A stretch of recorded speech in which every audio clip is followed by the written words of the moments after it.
ಧರ್ಮಸ್ಥಳದಲ್ಲಿ ನೂರಾರು ಶವಗಳನ್ನು ಹೂತು ಹಾಕಿದ್ದೇನೆ ಅಂತ ಆರೋಪ ಮಾಡಿದ್ದ ಆರೋಪಿ ಚಿನ್ನಯ್ಯ ನ್ಯಾಯಾಂಗ ಬಂಧನದಲ್ಲಿದ್ದಾನೆ. ಸದ್ಯ ಎಸ್ಐಟಿ ಅಧಿಕಾರಿಗಳು ಚಿನ್ನಯ್ಯನನ್ನ ತೀವ್ರ ವಿಚಾರಣೆಗೆ ಒಳಪಡಿಸಿದ್ದಾರೆ.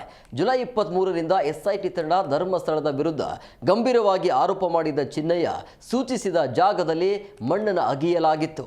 ಹೀಗಾಗಿ ಅದಕ್ಕೆ ಬೇಕಾದ ಎಲ್ಲ ಯಂತ್ರಗಳ ಎಸ್ಐಟಿ ಸ್ಥಳಕ್ಕೆ ಕರೆಸಿತ್ತು. ಆದರೆ ಈವರೆಗೂ ಎಸ್ಐಟಿ ಬರೋಬ್ಬರಿ 75 ಲಕ್ಷ ರೂಪಾಯಿ ಖರ್ಚು ಮಾಡಿದೆ. 3/4 ಕೋಟಿ ಮುಗಿದ್ರೂ ಕೂಡ ತಾರ್ಕಿಕ ಅಂತ್ಯ ಕಂಡಿಲ್ಲ. ಆರೋಪಿ ಕ್ಷಣಕ್ಕೊಂದು ಹೇಳಿಕೆ ನೀಡುತ್ತಿರೋದ್ರಿಂದ ಎಸ್ಐಟಿ ಕೂಡ ಗರಂ ಆಗಿದೆ. ಬುರುಡೆ ರಹಸ್ಯ ವೇದಿಸೋಕೆ ಈವರೆಗೂ 75 ಲಕ್ಷ ರೂಪಾಯಿ ಖರ್ಚಾಗಿದೆ.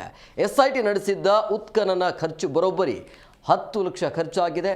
ಪ್ರತಿದಿನ ಕನಿಷ್ಠ 30,000 ರೂಪಾಯಿನ ವ್ಯಯಿಸಲಾಗಿದೆ. ಇದಲ್ಲದೆ ಬೇರೆ ಯಂತ್ರಗಳ ಬಳಕೆಗಂತ ಹೇಳಿ 55 ಲಕ್ಷಕ್ಕೂ ಹೆಚ್ಚು ಕೂಡ ಹಣವನ್ನು ಖರ್ಚು ಮಾಡಲಾಗಿದೆ. ಒಟ್ಟಾರೆ 15 ದಿನಗಳವರೆಗೂ ಹೆಚ್ಚು ಕಾಲ ಉತ್ಖನನ ನಡೆಸಲಾಗಿತ್ತು. ಉತ್ಖನನದ ಸಲಕರಣೆ ಕಾರ್ಮಿಕರಿಗೆ ದಿನಕ್ಕೆ 30,000 ರೂಪಾಯಿ ಆಗಿದೆ. ಒಟ್ಟಾರೆಯಾಗಿ 75 ಲಕ್ಷ ರೂಪಾಯಿ ಖರ್ಚಾಗಿದೆ.